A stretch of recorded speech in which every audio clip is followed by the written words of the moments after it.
ভাই আমি অনেক সকালে উঠছি। আচ্ছা, ওকে। তো সেক্ষেত্রে আমরা ক্লাস আরম্ভ করতে পারি। আহ, আপনারা অনেকেই দেখলাম গ্রুপে বেশ কিছু কাজ করছেন, বিফোর আফটার দিয়ে পোস্ট করছেন। খুব বেশি না, অল্প।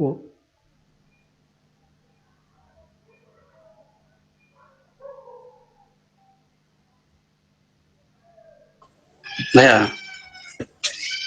জি বলুন। আমার কার্ভ গুলা করতে গিয়ে একটু সমস্যা হয়েছে, মানে এগুলা স্মুথলি হয় না, ওগুলাকে একটু দেখাবেন নাকি? অবশ্যই আপনার পেন টুলে কার্ভিং করাটাই তো সমস্যা।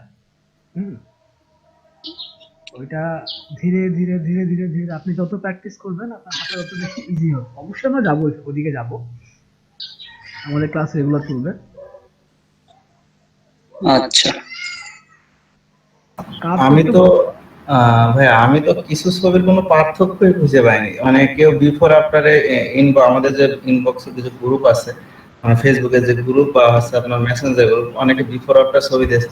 আমি জুম করে বিভিন্ন অ্যাঙ্গেল দিয়েও কিছু ছবির কোনো পার্থক্যই খুঁজে পাইনি। আসলে ওরা কাজটা করেছে কি, এটা আমার কোনো মাথায় আসেনি আর কি। শুধু দেখা যাচ্ছে ওর নিচে যে লেখাটা ছিল সেই লেখাটাই মানে রিমুভ করছে, তাছাড়া আর কিছুই আমি পাইনি। নাকি আমি ভুল দেখলাম আসলে?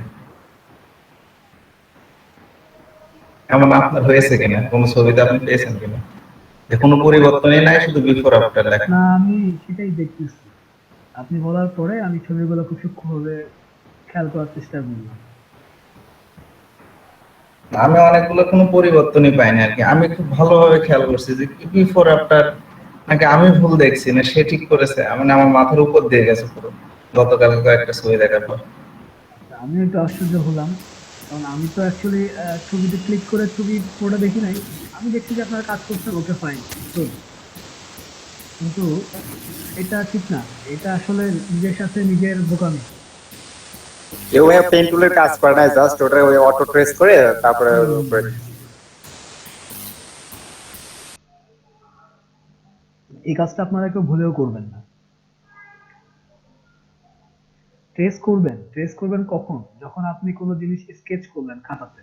সাপোজ আপনি একটা নকশা স্কেচ করলেন, বা আপনি একটা লোগো, একটা রাফ ডিজাইন করলেন, তখন সেটাকে আপনি ট্রেস করে নিয়ে আসেন, সমস্যা নাই। কিন্তু এখন তো আপনারা পেন টুলে প্র্যাকটিস করছেন, এখন তো ডিরেক্ট ট্রেস করলে আপনারা নিজেদের ক্ষতি করলেন।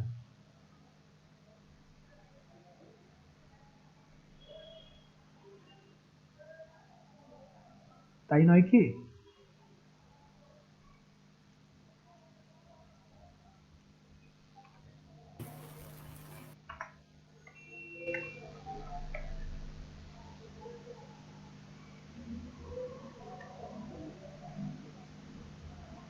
আচ্ছা, তো আমি আপনাদেরকে প্রিন্সিপাল অফ ডিজাইন এবং রুলস অফ ডিজাইন দেখাইছি।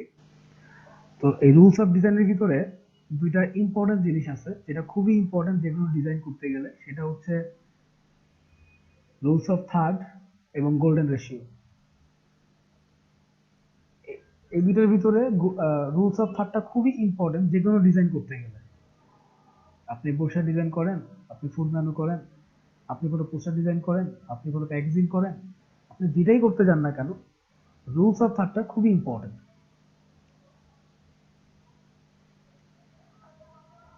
তো আমি স্ক্রিন শেয়ারে যাব।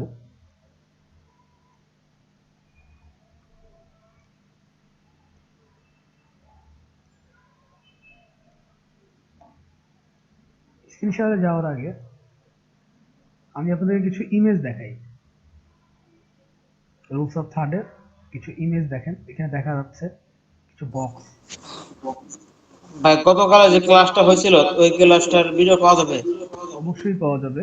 কালকে আমি মানে বলতে পারেন যে রাত ৯টার দিকেই চিটপটাং হয়ে গেছি, সকালের দিকে ঘুম ভাঙছে, যার কারণে ভিডিওটা আপলোড হয় নাই। দেওয়া এই আছে? জি, এই ক্লাস করার পরে আপনাদের ভিডিও আপলোড হয়ে যাবে। হ্যাঁ, গতকালকে ভাইয়া মাথার মধ্যে একটু হালকা বৃষ্টির ফোঁটা পড়ছিল, আজকে ঠান্ডা একেবারে না, সমান পানি পড়তেছে। খুব সাবধান, কারণ ওয়েদার চেঞ্জ হচ্ছে। নিজেদেরকে সুস্থ রাখেন।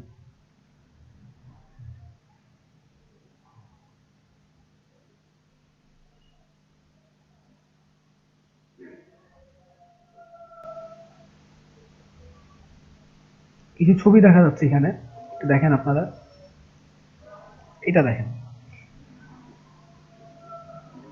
তার আগে আমাকে বলেন, এখানে অনেকেই হয়তো আগে টুকটাক ডিজাইন জানেন বা টুকটাক ডিজাইন করছেন, রুলস অফ থার্ড সম্পর্কে সম্পর্কে কি কারো কোনো ধারণা আছে? জি না ভাই। ভাই আবুল সফর সম্পর্কে জানা নাই।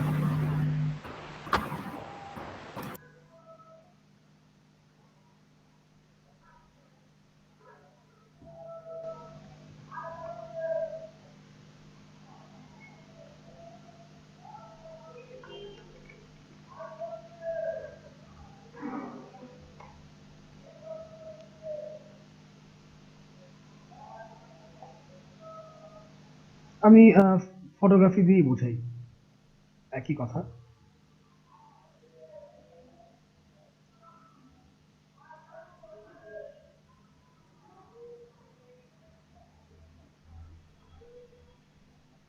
রুলস অফ থার্ড হচ্ছে, আপনি কোনো বক্সকে যদি 3টা সারি এবং 3টা কলামে সমান্তরালভাবে ভাগ করেন। কে আসছেন দেখি? মিটন ভাই, ওকে।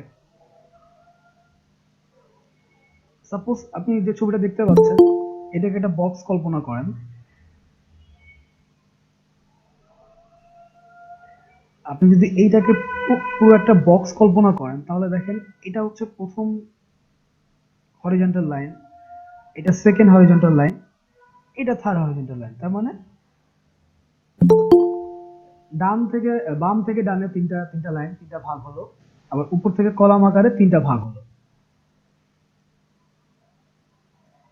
এবং এই ভাগটা কিন্তু সমান্তরাল হইতে হবে। এখন সেক্ষেত্রে আপনার রুলস অফ থার্ডে দেখেন পয়েন্ট হচ্ছে কয়টা? 1টা, 2টা, 3টা, 4টা। এই 4টা পয়েন্টের এই যে ভিতরের যে ঘরটা, আমার মাউসের কার্সার পয়েন্টটা দেখেন, ভিতরের যে ঘরটা, এটা হচ্ছে rules of থার্ডের centre point.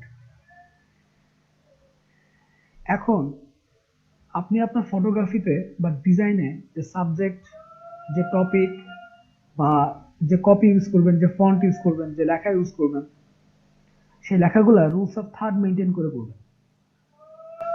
Rules of third maintain করার সুবিধা কি? এতে আপনার ছবিতে ব্ল্যাঙ্ক স্পেস তৈরি করা যায়, ছবিকে সিম্পল করা যায়, ডিজাইনকে আরো সুন্দর করে ফুটিয়ে তোলা যায়। এই ছবিটা খেয়াল করেন, রুলস অফ থার্ডের যে সাবজেক্ট সেটা এই একটা বিন্দুতে আছে।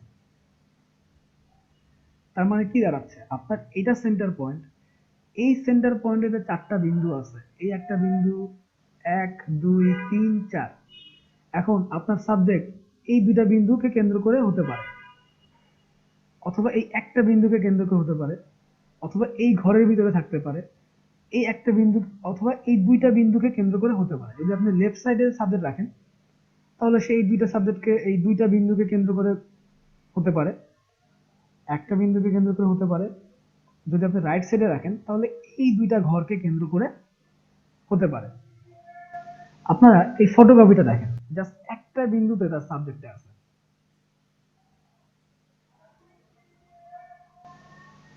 দেখতে পাচ্ছেন আপনারা?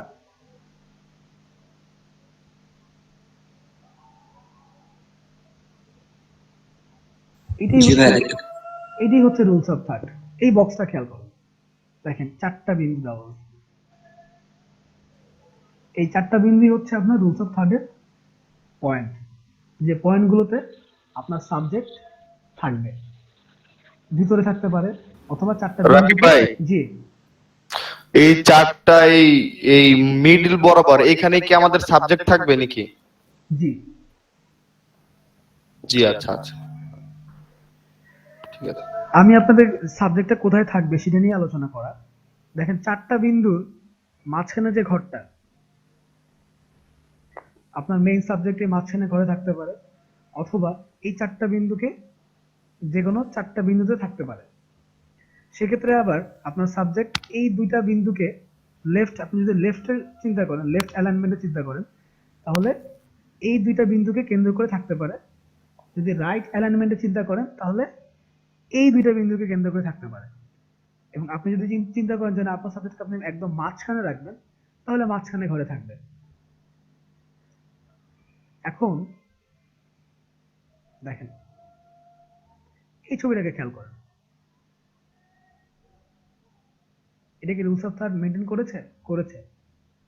এই বিন্দু এবং তার সাবজেক্টের ম্যাক্সিমাম অংশ এই ঘরটাকে ফুলফিল করেছে।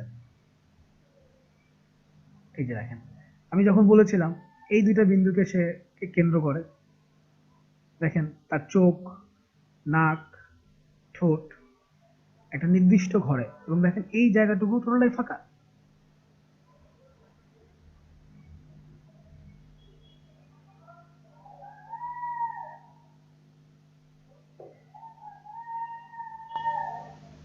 এটা দেখেন, খেয়াল করছেন?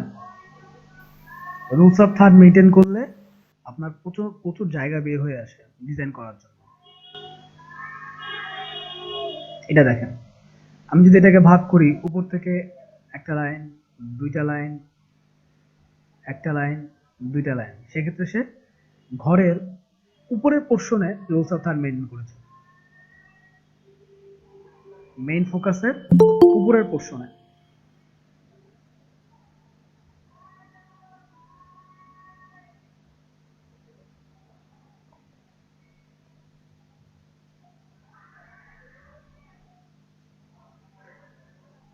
একটা ভিডিও আছে এখানে, এটা দরকার নাই, আপনারা এই ছবিটাকে দেখেন, perfect example for rules of third. এই বিন্দুতে তিনি রুলস অফ থার্ড মেনটেন করেছেন।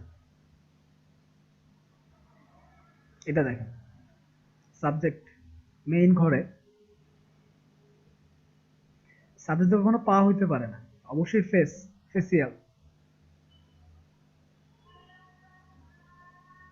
আচ্ছা, এটাকে দেখেন, পাহাড়ের চূড়া,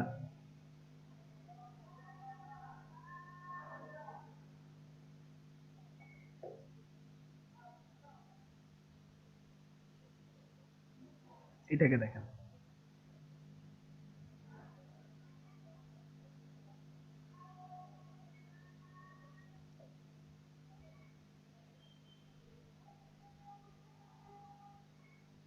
এটা perfect example for rules of third. এই স্কাল্পচারটা ফোকাস করা হয়েছে, দেখেন এই যে সাবজেক্ট, এখানে সাবজেক্ট কিন্তু যে পাহাড়, নদী এগুলো নয়, দিস ইজ দ্য সাবজেক্ট।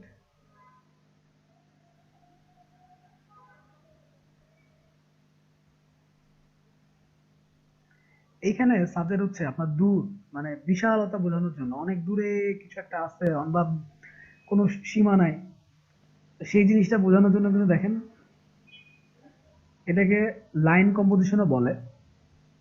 আমরা যারা ডিজাইনে পড়াশোনা করেছি তারা আমরা এটাকে লাইন কম্পোজিশন বলি, কিন্তু এটাও রুলস অফ থার্ড মেনটেন করে হয়েছে। আপনি যদি চিন্তা করেন তাহলে দেখবেন উপরের পোর্শনে, এটাকে দেখেন,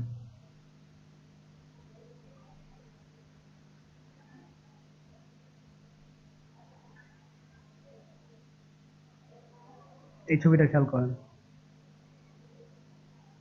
এটা খেয়াল করেন, মাঝখানে সাবজেক্ট, এটাকে দেখেন, পানির এই জায়গাটা ফোকাস করা হয়েছে।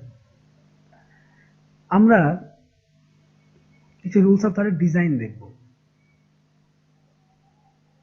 তাহলে জিনিসটা আরো মানে ক্লিয়ার হয়ে যাবে।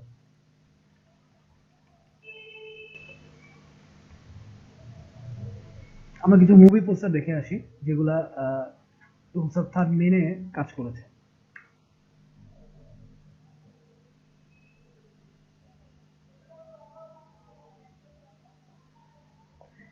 একদম perfect example for a rules of third. দেখেন, চারটা বিন্দুতে চারটা সাবজেক্ট, মাঝখানে দ্য নেম, দ্য হলিডে, একটা বিখ্যাত মুভি দ্য হলিডে,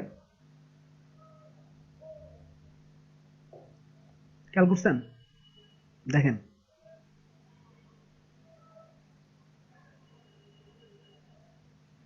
এটাকে দেখেন, আপনারা অনেকেই মনে হয় এই মুভিটা দেখেছেন, 127 আওয়ার্স। দেখেন রুলস অফ থার্ড, সাবজেক্ট এখানে,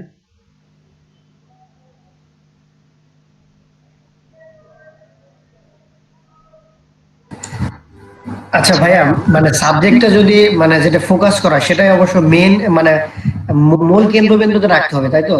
জি, এই চারটা বিন্দুতে আপনার কম্পিটিশনটা সাবজেক্ট রাখতে যেটাকে হবে। আমরা ফোকাস করবো সেটা মাঝখানে থাকবে আর কি। হ্যাঁ, এখন সেটা আপনার এই যদি আপনি লেফটে রাখেন তাহলে এই দুইটা বিন্দুকে কেন্দ্র করে হতে পারে, অথবা একটা বিন্দুকে কেন্দ্র করে হতে পারে। যদি রাইটে রাখেন তাহলে এই দুইটা বিন্দুকে কেন্দ্র করে হতে পারে, সেক্ষেত্রে উপরের বিন্দু অথবা নিচের বিন্দুতে হতে পারে। কিন্তু একেবারে নিচের বিন্দুতে হয় না, না? না, একেবারে নিচের বিন্দুতে বলতে যে নিচের লাইনে তো সম্ভব না।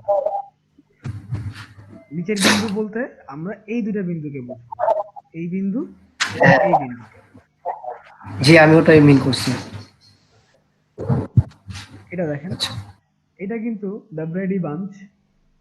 এটা ফোকাস পয়েন্টটা খেয়াল করেন, জাস্ট এই ঘরটাতে তিনি তার মুভির যে নেম, যে টাইপোগ্রাফি, এটাকে ফোকাস করছেন।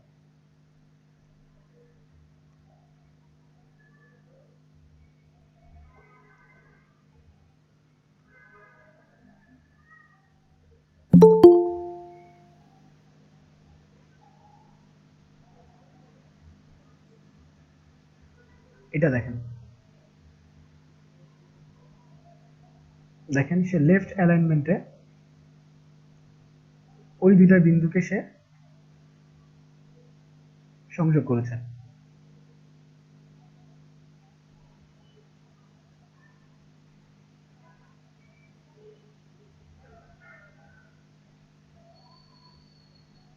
এটা দেখেন, এখন এই ছবিটাকে আপনি যদি এখানে রাখতেন ভালো লাগতো না, বা অন্য কোনো ওই যদি দিতেন, এটা কম্পোজিশনে ভালো লাগতো না। রুলস অফ থার্ড মেইনলি আমরা ইউজ করি কম্পোজিশন তৈরি করার জন্য। আপনার একটা ইমেজের ভিতরে ফন্ট ইউজ করতে হচ্ছে, ডিফারেন্ট ডিফারেন্ট শেপ যখন ইউজ করবেন, সেই শেপগুলোর মাঝখানে আপনার সাবজেক্টটা কোথায় রাখবেন এটা একটা ফ্যাক্ট। কারণ আপনার সম্পূর্ণ ডিজাইন তো সাবজেক্টকে কেন্দ্র করে। সাপোজ আপনি চিন্তা করলেন যে মোজো, সামনে ঈদ, মোজোর জন্য একটা ফেসবুক পোস্ট তৈরি করবেন, তাহলে আপনার মোজোটা হচ্ছে সাবজেক্ট, মোজো অফার দিচ্ছে, এটাও আপনার সাবজেক্ট। এই দুইটা জিনিস কিন্তু আপনার ব্যালেন্স করতে হবে। এখন আপনি মোজোর ক্যানটাকে এমন জায়গায় রাখলেন যেটা চোখে পড়তেছে না, আবার মোজো 5 টাকা দাম কমাইছে সেটাকে এমন জায়গায় রাখলেন সেটা কম্পোজিশনের বাইরে মনে হচ্ছে, ভালো লাগবে না। এই যে টোটাল জিনিসগুলোকে একটা কম্পোজিশন তৈরি করতে গেলে তো আমাকে বিভিন্ন জিনিসের দরকার পড়ে। লাইন দরকার পড়ে, শেপ দরকার পড়ে, টাইপোগ্রাফি দরকার পড়ে, সাবজেক্ট দরকার পড়ে, কালার দরকার পড়ে, তাই না? এই প্রত্যেকটা জিনিসকে সাজানো গোছানোর জন্য কিন্তু রুলস অফ থার্ডটা। আপনি যখন এই রুলস অফ থার্ড মেনে করে ডিজাইন করবেন আপনার প্রচুর স্পেস বের হয়ে আসবে, ডিজাইন করতে সুবিধা হয়। দেখেন, এটা দেখেন, এখন আপনি এই লাইনে সাবজেক্ট রাখাতে কিন্তু আপনার এই যে দেখেন এই লাইন দিয়ে এই 3টা বক্স বের হয়ে আসছে, 1 2 3 4 5 6, এই 6টা বক্সকে আপনি তখন টাইপোগ্রাফি করতে পারতেছেন, অন্যান্য শেপ নিয়ে আসতে পারতেছেন, আপনার কোনো সমস্যা হচ্ছে না।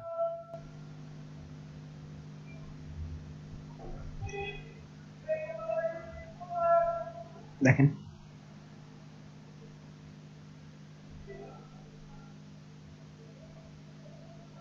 এখানে এমনকি কেউ আছেন যারা একটু ডিএসএলআর ছবি টবি তোলেন, ফটোগ্রাফি করেন, মোবাইলের ছবি তোলেন? জি ভাই, আমি তুলি আর কি। জি ভাই, ডিএসএলআর এর মাধ্যমে মাঝে তুলি। আচ্ছা, যদি তুলে থাকেন তাহলে এই এই কম্পোজিশনটা খেয়ালে রাখবেন, রুলস অফ থার্ড মেনটেন করে ছবিটা তোলার চেষ্টা করবেন, রুলস অফ থার্ড মেনটেন করে। দেখেন, ইভেন, তাহলে ভাই ছবিগুলোর ক্ষেত্রেও এটা ব্যবহার মানে যখন হ্যাঁ, ছবিটা অবশ্যই যে কোনো তখন এটা কম্পোজিশন, maintain- যে কোনো কম্পোজিশনের ক্ষেত্রে জি, আপনি দেখেন এটা একটা মুভির কম্পোজিশন, মুভির ভিতরের একটা কম্পোজিশন। আপনি খেয়াল করেন, আপনি এখানে দেখেন, মেবি টাইটেল মুভি। যে টাইটানিক মুভি, কেটকে দেখেন, এখানে সাবজেক্ট কিন্তু কথা বলছে কে? এই যে হাত উঁচু করে যে আছে, তাই না? তাকে কিন্তু দেখেন মেইন ফোকাসে রাখা হয়েছে। এবং দেখেন স্পেস গুলো খেয়াল করেন, এই লেফট এবং রাইটেই কাজ করা হয়েছে, মাঝখানে কোনো কাজ নাই। কম্পোজিশন,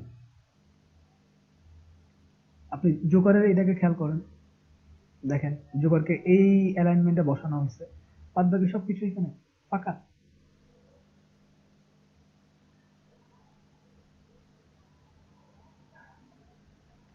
এটা দেখেন,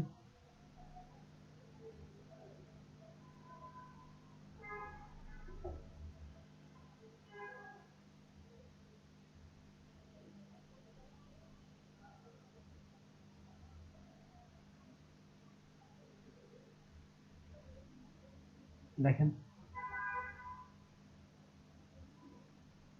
পোর্শন বা সাবজেক্টকে খেয়াল করেন।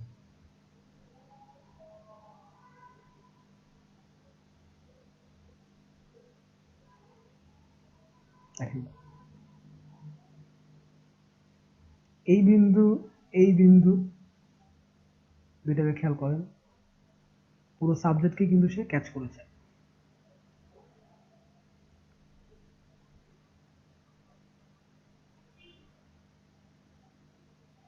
এখানে কোনো বক্স নাই, কিন্তু তারপরে কিন্তু আপনার রুলস অফ থার্ড বুঝতে সমস্যার কথা না। আপনি যদি চোখের আন্দাজে তিনটা ভাগও করেন, দেখবেন বলটা রাইট অ্যালাইনমেন্টে আছে। আচ্ছা, এটা তো গেল মুভি পোস্টারের ক্ষেত্রে। আমি যদি কিছু অন্যান্য অন্যান্য ডিজাইনগুলো দেখে আসি,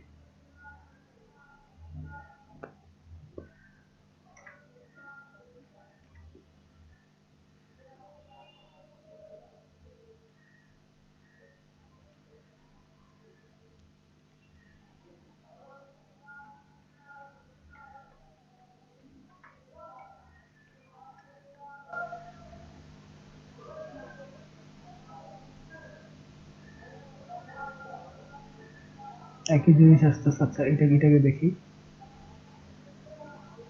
দেখেন সাবজেক্ট এবং ফন্ট, একটা পোস্ট তৈরি করতে গেলে তো আপনার এই দুটো জিনিসই বেশি দরকার পড়ে। সেটা ফেসবুক পোস্ট হোক, বা সেটা কোনো ওয়েব ব্যানার হোক, ডিজিটাল ব্যানার হোক। দেখেন এই যে ফন্ট, এটাকে খেয়াল করেন। এখন এইটাকে যদি আপনি এখানে দিয়ে দিতেন, এটা ইমব্যালেন্স মনে হতো। যদি এখানে দিয়ে দিতেন, এটা ইমব্যালেন্স মনে হতো, খাপ ছাড়া লাগতো আপনাদের কাছে। কিন্তু দেখেন এই পয়েন্ট এবং এই পয়েন্টকে সমান্তরালে তিনি সাবজেক্ট করেছেন। একটা কথা বলি আপনাদের উদ্দেশ্যে, ডিজাইন রুলস মানে আবার ডিজাইন রুলস ব্রেক করে। কিন্তু আপনাকে রুলস ব্রেক করতে গেলে অবশ্যই আগে নিয়ম জানতে হবে। আপনি নিয়ম না জানলে নিয়ম ব্রেক করতে পারবেন না। আপনি যখন নিয়ম জানবেন, তখনই আপনি নিয়মকে ব্রেক করতে পারবেন, তার আগে পারবেন না।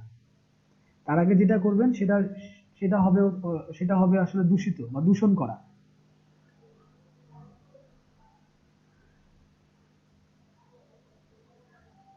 আচ্ছা, এটা দেখেন,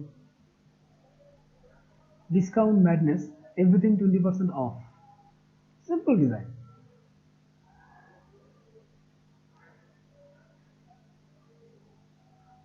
খুবই simple design, discount madness, everything 20% off, the subject is here, font is here. দেখেন এই পোর্শনটাকে সে 20%কে এখানে ফোকাস করা হয়েছে এবং ডিসকাউন্টে উপরের পয়েন্টে ফোকাস করা হয়েছে।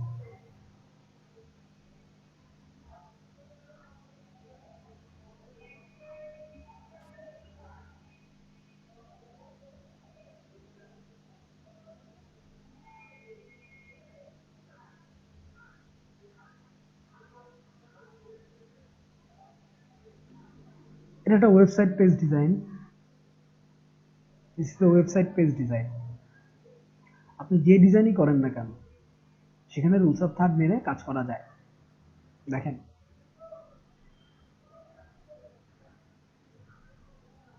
এই যে থাম্বনেল যেটা, এটাকে উপরের পোর্শনে ইউজ করা হচ্ছে, এই বিন্দু দুইটাকে ফোকাস করা হয়েছে। দেখেন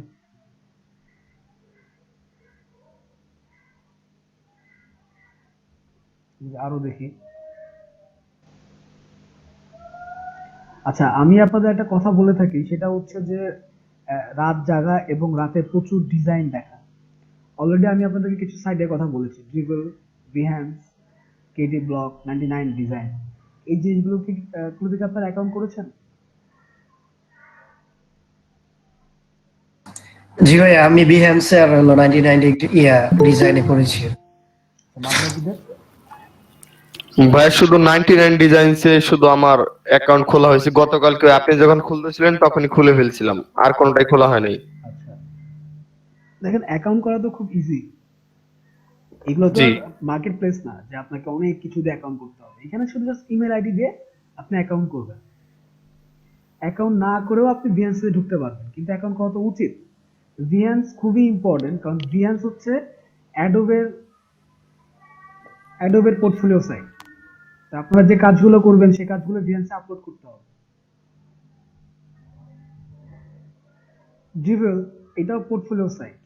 যদিও এগুলো পোর্টফোলিও সাইট, তারপর এখান থেকেও কিন্তু অনেক সময় ক্লায়েন্ট আপনাকে হায়ার করতে পারে।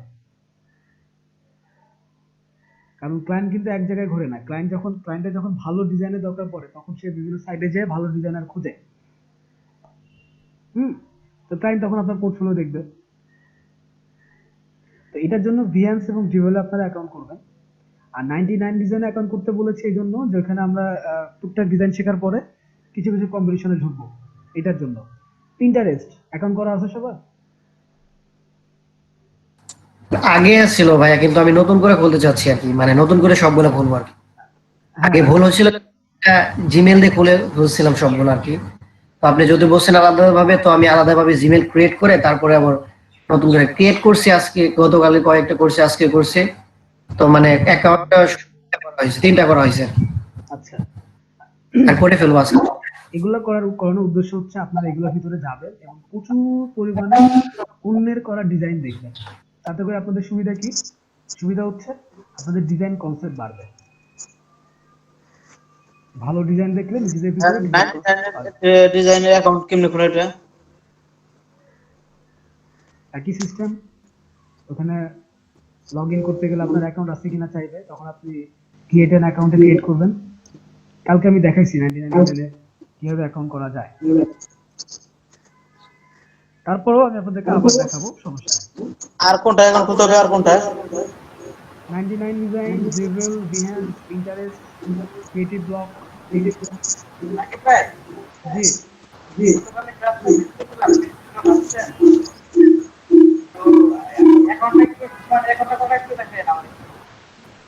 নাজমুল ভাই, আমরা আপনাকে ক্লিয়ার শুনতে পাচ্ছি। জি, আচ্ছা ঠিক আছে, আমরা দেখাবো।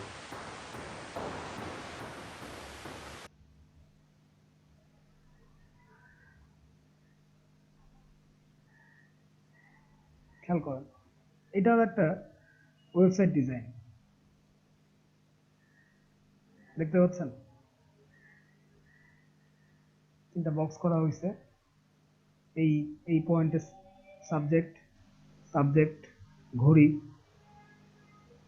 এবং এই পয়েন্টকে ফোকাস করা হয়েছে এটার জন্য। দেখেন সবকিছু বক্স বক্স বক্স। আপনি এটা দেখেন, খুবই সুন্দর ডিজাইন।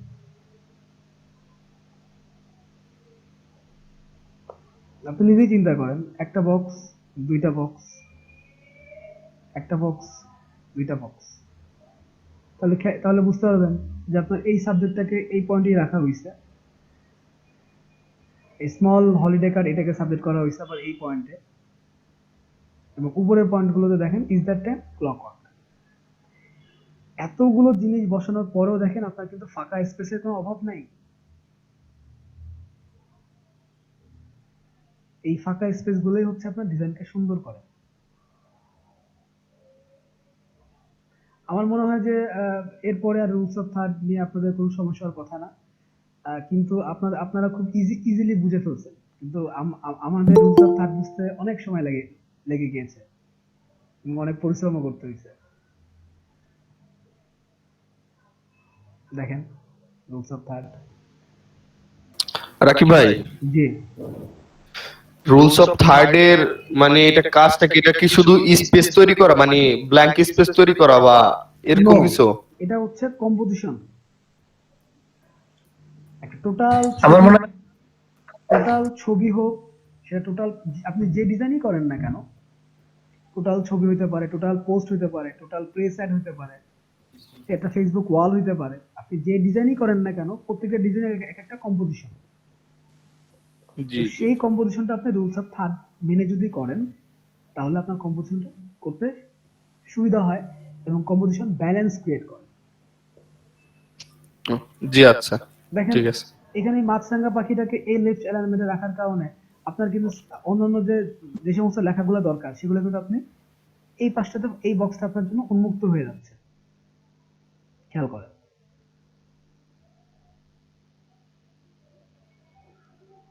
এটা একটা ফটোগ্রাফি ইউনিসেফ এর।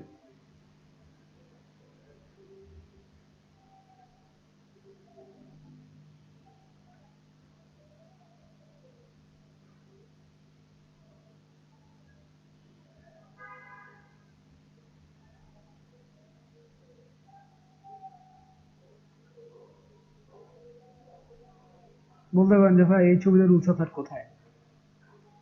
এই ছবিতে রুলস অফ থার্ড হচ্ছে এই যে মাঝখানে দেখেন, এটাই রুলস অফ থার্ড।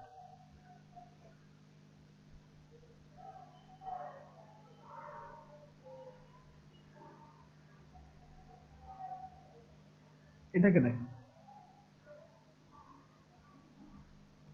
মাঝখানের বক্সে প্রি অর্ডার নাও এবং আদার্স বক্স গুলো দেখেন।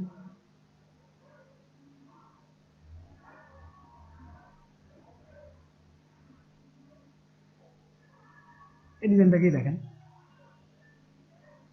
আপনি এটাকে একটা ব্রোশার বলতে পারেন বা একটা আম, এটা সম্ভবত একটা মেনু বুক বা এই টাইপের কিছু একটা। দেখেন এই দুইটা বিন্দুতে এই সাবজেক্ট এর ট্রুথ থটস দ্যাট দেন, এখানে underline or block words of importance. দেখছেন, খেয়াল করছেন এই দুইটা বিন্দু এবং এই দুইটা বিন্দুতে আপনার ফন্টটাকে হাইলাইট করা, বড় করা।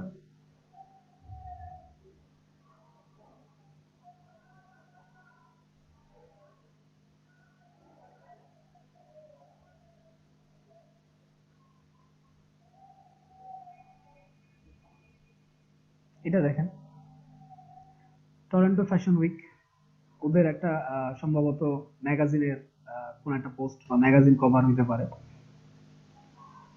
সেটাও কিন্তু রুলস অফ থার্ড মেনে হয়েছে। এই লাইন এবং এই লাইন খেয়াল করেন, এই বিন্দুতে টরন্টো ফ্যাশন উইককে প্রদান করা হয়েছে এবং এই বিন্দুতে দেখেন চোখটাকে এমন ভাবে দেওয়া যেন আপনি ওর দিকে তাকালেই আপনার অটোমেটিক চোখটা এদিকে চলে যাবে। This is call composition. তারা কি পারতো না এই যে এই টরন্টো ফ্যাশন উইককে এখানে দিয়ে দিতে পারতো, টরন্টো ফ্যাশন উইক, ভাল লাগতো? এই যে লেখাগুলোকে আরো আরো বামে সরা দিতে পারতো, ভাল লাগতো? অথবা ছবিটাকে আরো এদিকে সরা দিলে কি আপনাদের চোখে ভালো লাগতো? একটা ইমপ্রেশন কি তৈরি হতো? হতো না।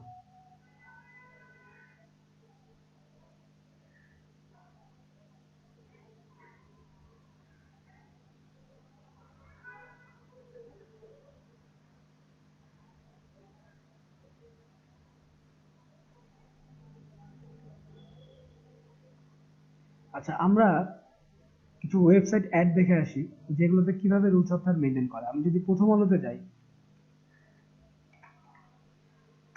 সাপোজ আজকের প্রথম আলোতে গেলাম, সেক্ষেত্রে আমার এটাকে পজ অন দিস সাইট দিলাম, দেন তারপরে আবার রিলোড করতে হবে।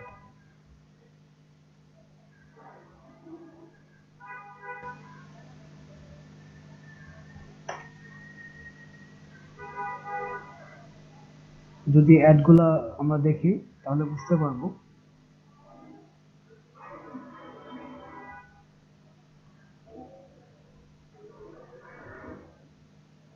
দেখেন এটা একটা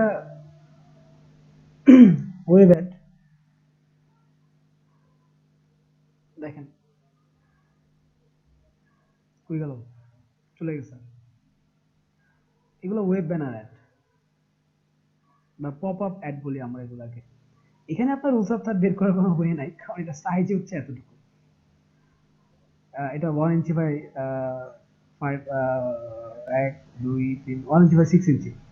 হুম, আপনি এইটাকে দেখেন, বসুন্ধরা ফেস মাস্ক, ছোট লাইন করেন 1 2 1 2, অনুমোদিত এবং face mask, Bashundhara face mask, এই যে মাঝখানে যে লাইনটা সেই জায়গাটাতে ঘিরে হয়েছে, খেয়াল করেন। যদি আরো যাই, আর অ্যাড কোথায়, আমাদের একটু বড় অ্যাড দরকার।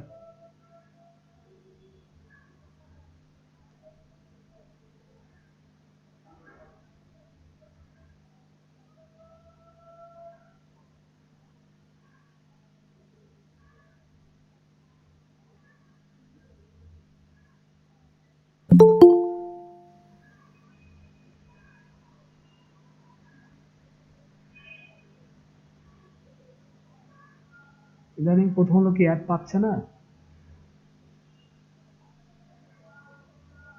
অবশ্য ইদানিং মানে বড় অ্যাড গুলো কমে কমে আসছে, এখন বেশি ইউজ হচ্ছে এই ধরনের ছোট ছোট ছোট ছোট অ্যাড, যেমন এই যে দেখেন জিপ ফাইল, অরিয়ন, এই ধরনের অ্যাড গুলো, এগুলো আমরা তৈরি করা শিখবো, এই ওয়েব ব্যানার অ্যাড বা পপ আপ অ্যাড গুলা।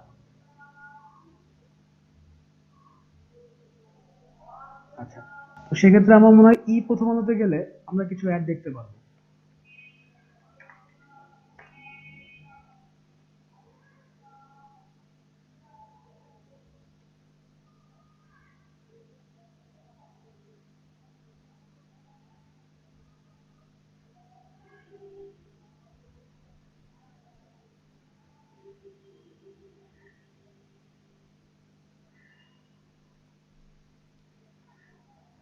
আচ্ছা, তার আবার এই রেজিস্ট্রেশন যাচ্ছে, তার মানে কালের কণ্ঠতে যাই।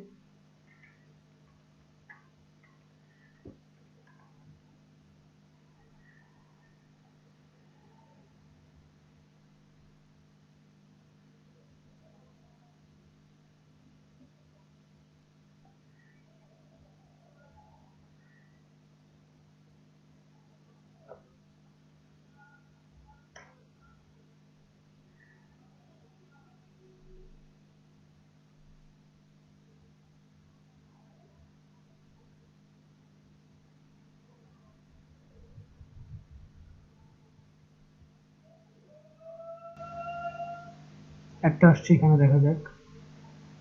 দেখেন পপ আপ অ্যাড, সব পপ আপ অ্যাড আসছে, উপরে একটা নেই, এখানে একটা, এখানে একটা, এখানে একটা, কিন্তু বড় অ্যাড এখন আর কেউ দিতে চায় না, যে পেজের প্রথমেই চলে আসবে, এই ধরনের অ্যাড কম।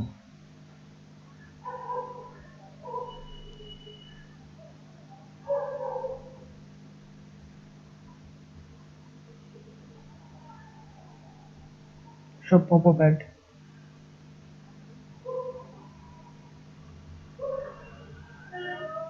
এটাকে খেয়াল করেন, ডিটল এই অ্যাডটাকে খেয়াল করেন,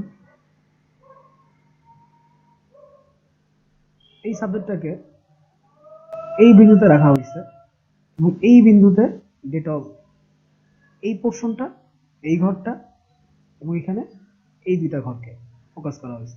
আপনি যদি অন্যভাবে ভাগ করেন তাহলে যে 99% অফ জাম্পস উইদাউট ওয়াটার, এটা কিন্তু আপনি একটা একটা পোর্শনে পাচ্ছেন।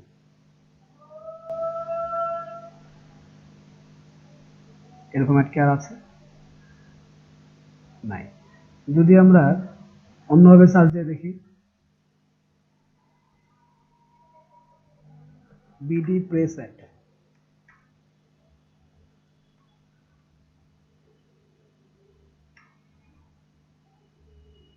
আচ্ছা ওকে, আমার মনে হয় এইটাই এটাই বেস্ট হবে, এখানে কিছু কিছু দেখানো। এগুলো সব আমাদের দেশের এজেন্সির করা অ্যাড, আপনাদের দেখাই তাহলে ভালো হবে।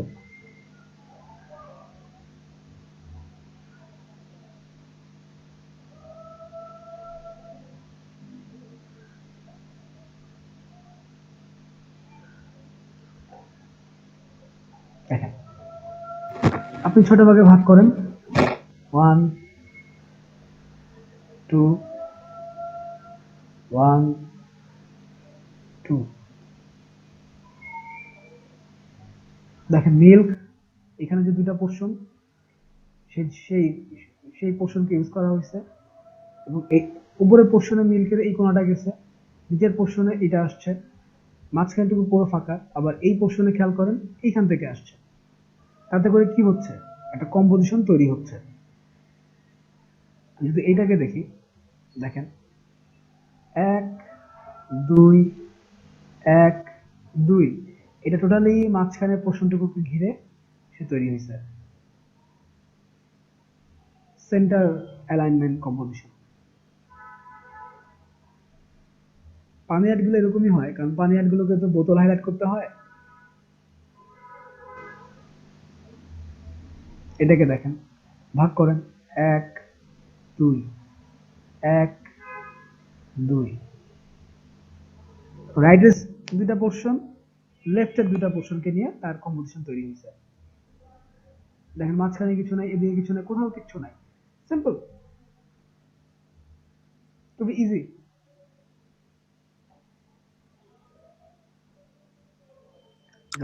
হ্যালো ভাই। জি হ্যালো ভাই, আমাদের জসিম ভাই ঢুকতে পারতেছে না ক্লাসে, বলতেছে মিটিং সিকিউর দেখাচ্ছে। Meeting secure? অসম্ভব, কেন মিটিং সিকিউর? আপনারা সবাই ঢুকছেন। হ্যাঁ, আমাকে মেসেজ দিছে ফোনে যে ভাই আমি ঢুকতে পারতেছি না, স্যার একটু বলেন। তাকে আমাকে একটা টেক্সট করতে বলেন, আমি তাকে একটা লিংকের কপি দিই, মানে এই আম- মিটিং। হ্যাঁ, আমি মিটিং এর লিংক কপি করে পাঠিয়ে দিছি, বলতেছে তাও ঢুকতেছে না। এটা অসম্ভব, আপনারা ঢুকতে পারলে তিনি কেন পারবেন না? আচ্ছা, আমি আপনার সাথে যোগাযোগ করতে চাই। ওনাকে পিসিটা রিফ্রেশ দিয়ে বা ব্রাউজারটা রিফ্রেশ দিয়ে ঢুকতে বলুন। তারপরও কাজ না হলে আমাকে মেসেঞ্জারে ইনবক্স করতে বলেন, আমি তাকে ইনবক্সে লিংক পাঠাই। আচ্ছা ঠিক আছে ভাই। এই ছবিটা খেয়াল করেন, এটাকে যদি আমি এরকম ভাগ করি 1 2 1 2, দেখেন এই লাক্স লেফট অ্যালাইনমেন্টে রাখা হয়েছে, এবং এইখানে দেখেন যে নতুন লাক্স পারফরমেন্স অফ কালেকশন উপরের পোর্শন এবং নিচের পোর্শনে রাখা হয়েছে।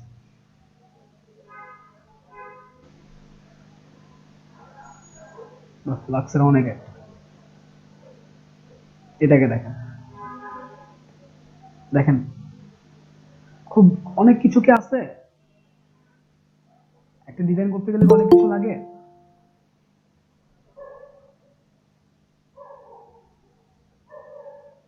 দেখেন 1 2 1 2, এই পোর্শন, এই পোর্শন, আর কোথাও কিছু লাগে না।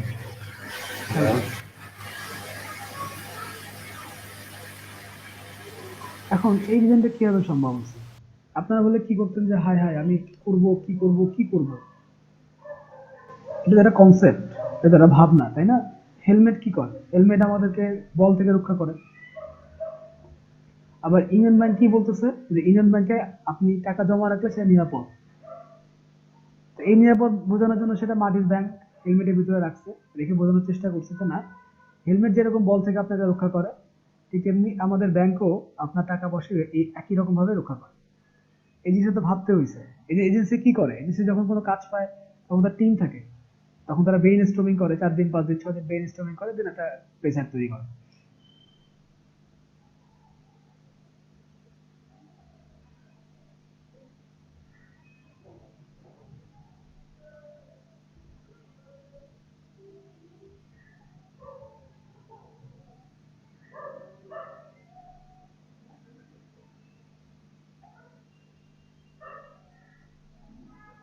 দেখেন সুপারস্টার লাইটিং, কোথাও কিচ্ছু নাই,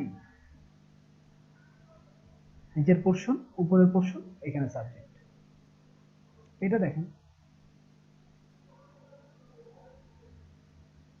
এক একদম মাঝখানে টুকু নিয়ে এসে কম্পোজিশন দিচ্ছে। এটা দেখেন, যদি আমি আপনাদেরকে এটা দেখেন, টোটাল টিথ হোয়াইটেনিং, এটা ডেন্টালের অ্যাড। আপনার হলে কি করতেন, এখানে দাঁত নিয়ে আসতেন, কোন সাবজেক্টের মুখে হাসি নিয়ে আসতেন, হুম, অথবা দাঁত ব্রাশ করতেছে এরকম কিছু নিয়ে আসতেন। This is call the concept and the thinking. এখন কলা ছিললে সাদা অংশ বের হয়ে আসে, তার আগে ইয়েলো থাকে। আমাদের দাঁত সাদা না থাকলে কি হয়ে যায়? হলুদ হয়ে যায়।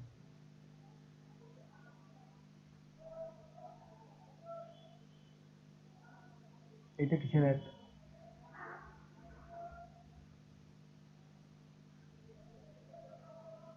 এটা farmer open all winter farmers market. আচ্ছা, ফার্মার্স একটা মার্কেটের একটা লোগো, এটা অ্যাড। আমি ঠিক বুঝতে পারতেছি না এটা কি ভুট্টা দিছে নাকি কি দিছে। ওপেন অল উইন্টার, আচ্ছা মানে ওদের ওইখানে তো হচ্ছে আপনার প্রচন্ড শীত পড়ে, বরফ পড়ে যায়, তখন তো হচ্ছে আপনার মাঠে কোনো কৃষিকাজ থাকে না। তো ওরা বলতে যাচ্ছে যে আমাদের ফার্মার্স মার্কেটে আপনি শীতকালেও যথেষ্ট সবজির পরিমাণ থাকবে। আমার হয়তো রুফটপ বা এই টাইপের কোনো ব্যাপার স্যাপার আছে, বা ওদের ওখানে এখন তো আপনার বিরাট কাচের ঘরের ভিতরে আপনার হচ্ছে শস্য উৎপাদন হয়। আচ্ছা, এটা দেখেন, আপনাদের এটার পিছনে এত সময় ব্যয় করার কারণ হচ্ছে আপনাদের ডিজাইন কনসেপ্টগুলো একটু স্ট্রং করা। এখন এটা আমি ইচ্ছা করে ওপেন করছি। এই ধরনের ডিজাইনগুলোকে বলা হয় ইনফোগ্রাফিক স্টাইলের ডিজাইন, বা ব্যানার, বা এটা একটা পোস্টার, বা ফ্লেয়ার ডিজাইন বলেন, বা leaflet, flyer, leaflet, food menu, menu design. এগুলো কিন্তু ডিজাইন রুলস মেনটেন করে করার কিছু নাই, কারণ এগুলো হচ্ছে ইনফোগ্রাফিক, মানে আপনি যত বেশি ইনফরমেশন অ্যাড করতে পারেন। হুম, তো যখন আমরা এই ধরনের কাজগুলো করব তখন কোনো রুলসের ধার ধারার দরকার নাই। তখন ব্যালেন্সিং, জাস্ট ব্যালেন্সিং। ভাই এগুলা কিভাবে ডিজাইন করে, এর কি আমার আজকে শেখাবেন এগুলা কিভাবে করে? আজকে শিখাইলে আপনি পারবেন এটা করতে? হ্যাঁ, আজকে যদি আমি আপনাকে ডিজাইন শিখাই আপনি পারবেন নয়ন ভাই? আবার একটু বললেন যদি। না, বলছি যে যদি আমি আজকেই এই ডিজাইনে চলে যাই আপনি কি আজকে থেকে এটা কন্টিনিউ করতে পারবেন?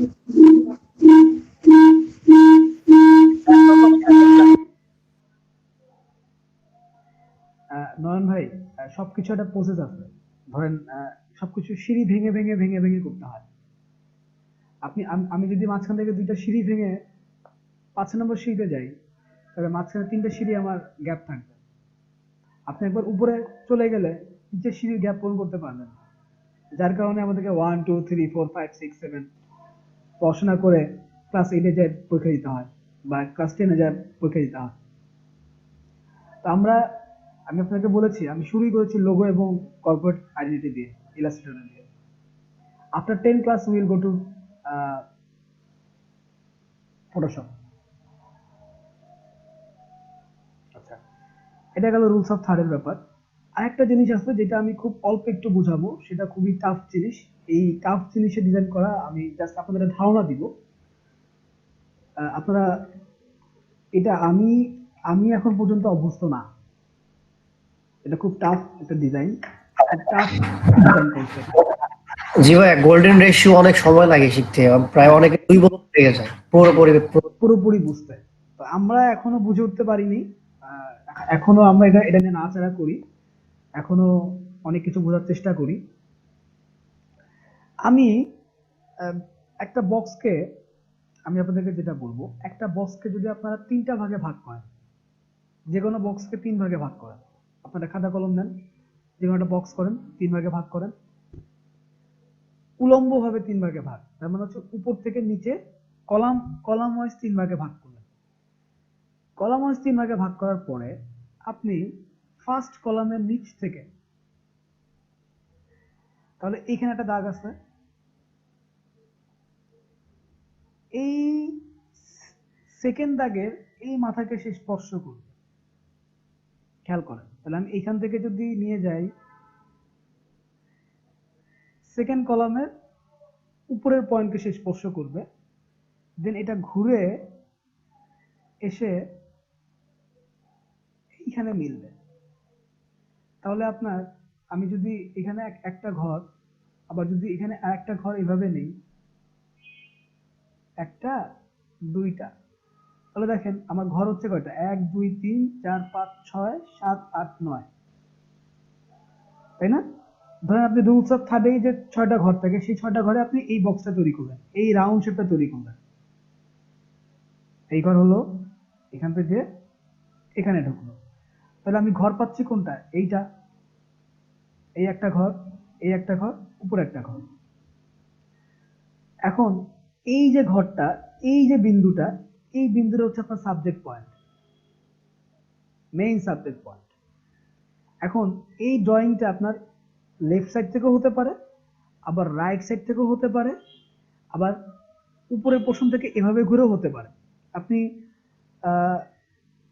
এটাকে দেখেন, এটা কিন্তু রোটেট হয়েছে, দেখেন। আমি শুধু এই ঘরটা চেঞ্জ করে কি করে সেটা দেখাবো, যে a প্লাস বি, তারপরে যে ত্রিভুজ, এগুলো বুঝতে গেলে অনেক কেচ্চা কাহিনী আছে। আমি শুধু ডিজাইনের ভিতর থেকে আপনারা ধারণা দেওয়ার চেষ্টা করব, যাতে আপনারা কোনো ডিজাইন দেখলে বুঝতে পারেন এটা গোল্ডেন রেশিওর উপরে করা। দেখেন আমি যদি এখন এটাকে এ পাশ থেকে ঘুরিয়ে দিই, তাহলে সেইখানে আসতেছে, তাহলে এই এই জায়গাটা আমার সাবজেক্ট, এই ঘরে। তাহলে ঘর কয়টা, 1 2 3 1 2 3 1 2 3। রুলস অফ থার্ডে ঘর হচ্ছে 9টা, তাহলে সেই 9টা ঘর থেকে যদি আমি চিন্তা করি,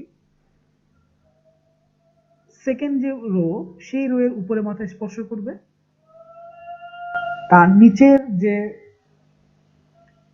যে রো, এই জায়গাটা স্পর্শ করবে, এবং সে ঘুরে এসে এখানে থামবে। তাহলে আমি সাবজেক্ট পাচ্ছি এই জায়গাটাতে। এবং এটা যদি উল্টিয়ে যায় তাহলে কি হবে, উল্টিয়ে উল্টানোটা কোথায়, দেখেন এই যে এটাকে 3 ভাগে ভাগ করে,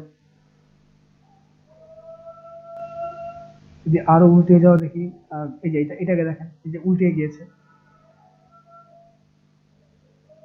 এখানে অনেক হিসাব আছে, এই যে ছোট্ট ঘরে যে ব্যাপারটা, এই ছোট্ট ঘরে কতটুকু জায়গা ফাঁকা থাকবে, এটার অনেক জ্যামিতিক হিসাব আছে। কিন্তু না, আমরা এখন জ্যামিতিক হিসাবে যাব না, আমরা আপনার চোখের আন্দাজে এটা বোঝানোর চেষ্টা করব।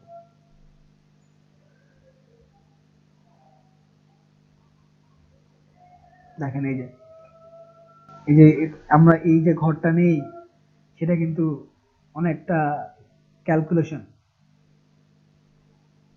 এটা একটা বিরাট ক্যালকুলেশন। আমরা অত ক্যালকুলেশনে যাব না, আমরা চোখের আন্দাজে বোঝার চেষ্টা করব। ইভেন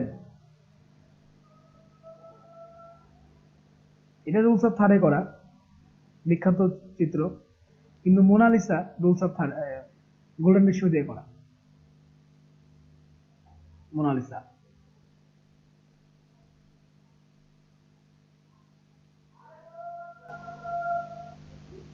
দেখেন এই যে ছোট ছোট যে ঘরগুলো না, এই ঘরগুলোর অ্যাকুরেট হিসাব আছে।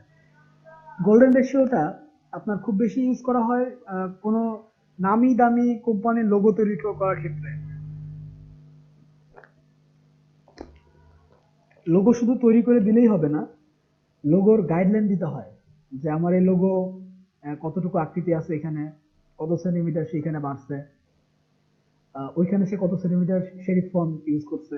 যদি আবার ফন্টে হয় তাহলে শেরিফ, নন শেরিফ, এই আপনার এই জায়গাগুলোর মাত্রা কতটুকু, কতটুকু সেন্টিমিটার, প্রত্যেকটা হিসাব আপনাকে দিয়ে দিতে হবে। কারণ একই লোগোর অনেকগুলো ফরমেশন ইউজ করা হয়, কাগজে একরকম, প্রিন্টে একরকম, বিলবোর্ডে একরকম। এটাকে বলে লোগোর গাইডলাইন। তো লোগোর গাইডলাইন দেওয়ার সময় এরকম rules of third, golden ratio, এই জিনিসগুলোকে অ্যাপ্লাই করে দিতে হয়। আমি যদি কিছু গোল্ডেন রেশিওর এক্সাম্পল দেখে আসি, আমার মনে হয় আপনাদের বুঝতে একটু সুবিধা হবে।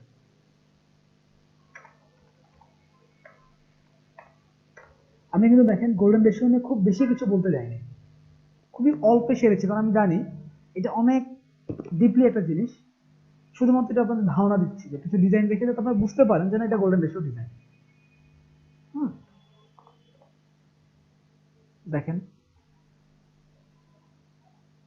এই গোল্ডেন রেশিও কিন্তু ওই রুলস অফ থার্ডের ভিতরে গোল্ডেন রেশিও না, এটা সার্কেল নিয়ে নিয়ে নিয়ে নিয়ে সেখানে শেপ তৈরি করে করে করে গোল্ডেন রেশিও তৈরি করা।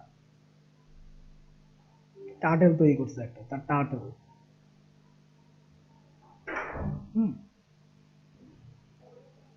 দেখেন প্রত্যেকটা জায়গাতেই গোল্ডেন, এধার গোল্ডেন, এধার গোল্ডেন, গোল্ডেন। এটা দেখেন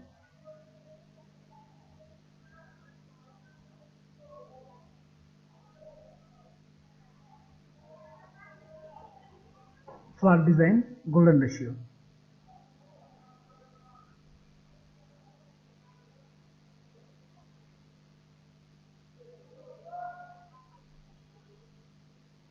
টুইটারের লোগো,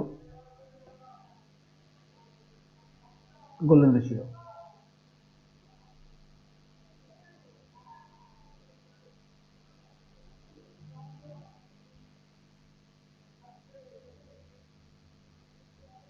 তো আপনি সবকিছুকেই গোল্ডেন রেশিওর ভিতরে আনা পসিবল। দেখেন ঠিক একইভাবে এটাকে রুলস অফ থার্ডে আনাও পসিবল। 1 2 3, যার কারণে আমি আগে রুলস অফ থার্ডটা দেখাইছি।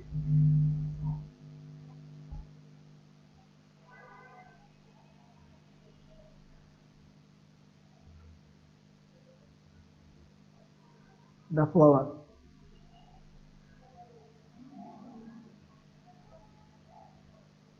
এই ছবিটা খেয়াল করেন, অনেক বেশি হিসাব নিকাশ আছে। a plus B by A equal to A by B equal to pi equal to 161,803। এই জিনিস বুঝতে গেলে তো আমাকে এখন ম্যাথমেটিক্স জানতে হবে।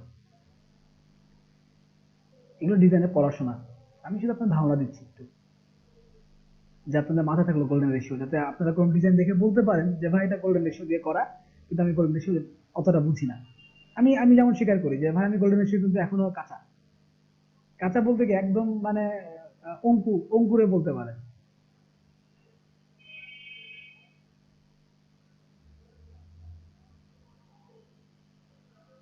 দেখেন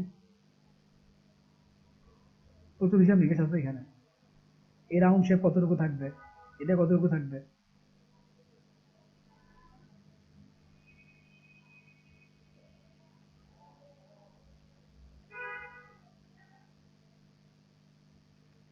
আমি কিছু গোল্ডেন রেশিও পোস্টার ডিজাইন দেখে আসি, তাহলে সেটা আরেকটু ক্লিয়ার হবে মনে হয়।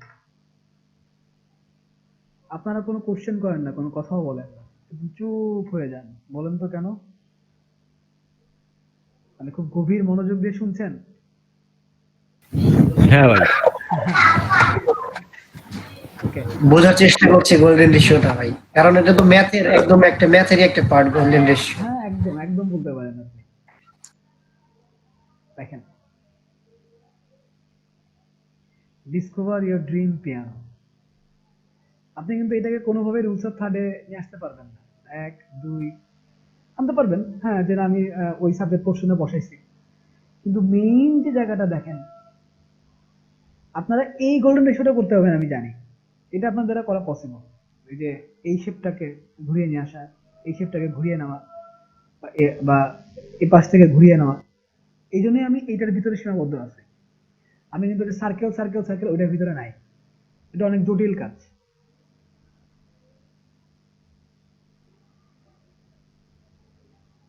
যেমন এগুলো অনেক জটিল কাজ, জটিল, অনেক জটিল।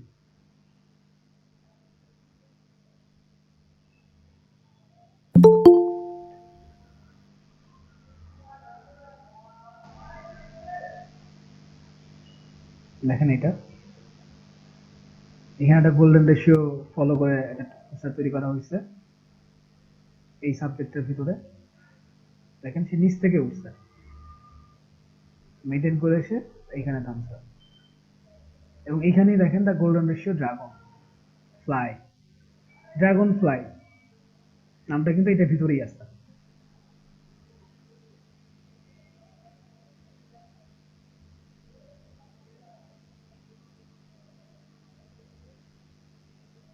এটাকে দেখেন, the man with the golden ratio film by Otto premier.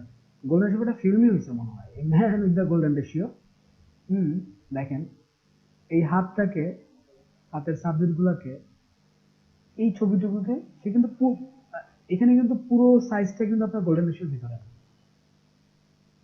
পুরো ইমেজ বা সাইজ না, শুধুমাত্র এই জায়গাটুকু হাতটাকে সে গোল্ডেন রেশিওর ভিতরে নিয়ে আসছে, যে এইখানে সে সেটা সাবজেক্টটাকে কিভাবে দেখাইতে চায়।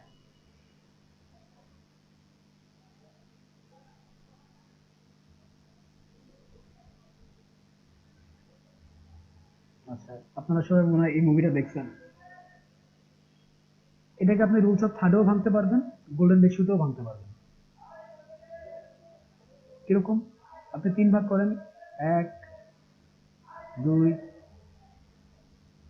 1, 2, তাহলে দেখবেন এই সাবজেক্টকে পাবেন এবং এটাকে সেকেন্ড পোর্শনে পাবেন, ম্যাড ম্যাক্সকে উপরে দুটা পোর্শনে পাবেন। ম্যাড ম্যাক্স ফিউরি রোড আপনারা দেখছেন মনে হয় মুভিটা। আমি আবার এই ধরনের মুভি কম দেখি, নিতে পারি না, মাঝে নাকি আজগবি কি নাকি দেখতেছি।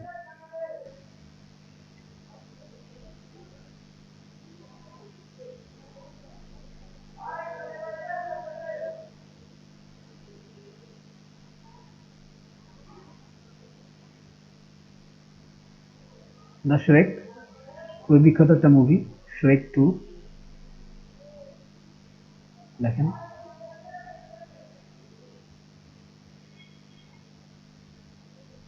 খেয়াল করছেন? মানে টোটাল সাবজেক্টটাকে, এটা কিন্তু সে টোটালটাকে কিন্তু সে গোল্ডেন রেশিও না, মানে আমি যতটুকুর ভিতরে সাবজেক্টটাকে রাখবো ততটুকুর ভিতরে আমি গোল্ডেন রেশিওটা করছি।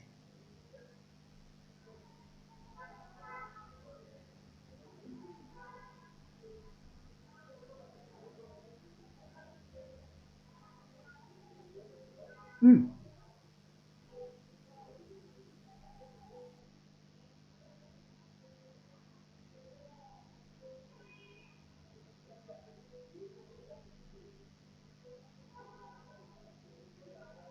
এটাই গোল্ডেন রেশিও।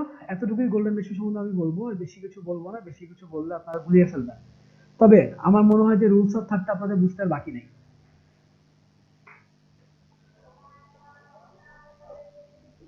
কি বলেন জি আপনি? ভাইয়া, রুলটা ক্লিয়ার, কিন্তু গোল্ডেন রেশিওটা শিকার ইচ্ছা আছে, দেখি চেষ্টা করবো ইনশাল্লাহ প্রথমে এটা ধাপটা পার করে নিই। আচ্ছা, গোল্ডেন রেশিও আসলে অনেক অনেক বেশি প্র্যাকটিসের ব্যাপার, অনেক বেশি। হ্যাঁ, আপনার অনেক ডিজাইনার আছে যারা শুধুমাত্র গোল্ডেন রেশিওর উপরেই কাজ করে, অন্য কোনো তত্ত্বের উপরে কাজ করে না। তারা গোল্ডেন রেশিওর লোগো তৈরি করে, শুধুমাত্র অন্য কোনো লোগো তৈরি করে না, অন্য কোনো ডিজাইন তারা করে না, শুধুমাত্র গোল্ডেন রেশিওর লোগো তৈরি করে তারা। এবং তাদের এক একটা লোগো চার্জও সেরকম হয়। তো এটার প্রচুর পড়াশোনা আছে এবং প্রচুর জানাশোনার ব্যাপার আছে, সেক্ষেত্রে আপনাকে প্রচুর সময় ব্যয় করতে হবে এবং গোল্ডেন রেশিও জানাশোনা আছে এরকম কারো কাছ থেকে আপনাকে শিখতে হবে। আচ্ছা, আমি এই দুটা জিনিস পরে একটা জিনিস নিয়ে আলোচনা করব, সেটা হচ্ছে রুলস অফ কম্পোজিশন, বা একটা কম্পোজিশন কিভাবে দাঁড়ায়। হুম,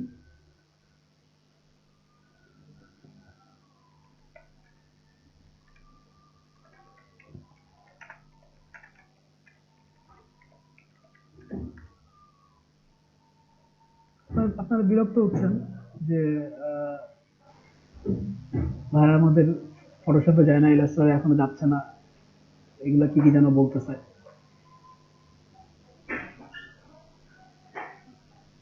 আপনাদের অন্য কোনো ব্যাচে সম্ভবত এগুলো নিয়ে আলোচনা করা হয় নাই। আমি আলোচনা করছি আর কি, যাতে আপনাদের অ্যাটলিস্ট ডিজাইন শুরু করার পরে এই ডিজাইন সেন্সটা যেন আপনাদের থাকে।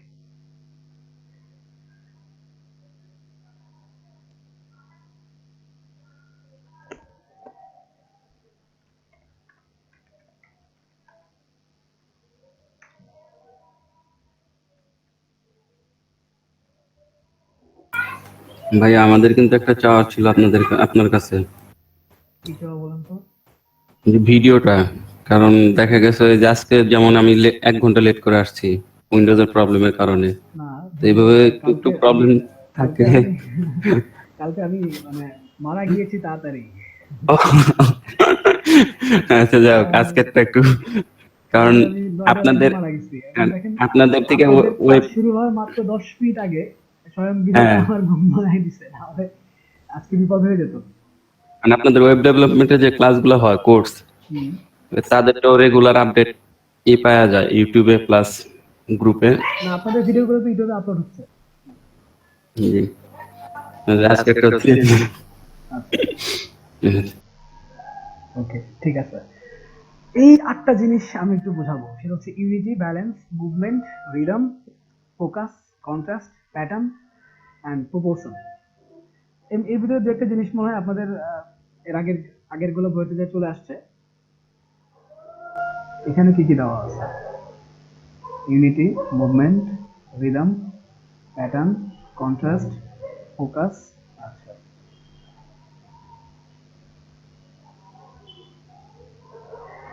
দেখেন, আমি আমি আগে এটাতে যাই, পরে ওটাতে যাই। ইউনিটি বলতে কি অ্যাকচুয়ালি? ইউনিটি বলতে আমরা কি বুঝি?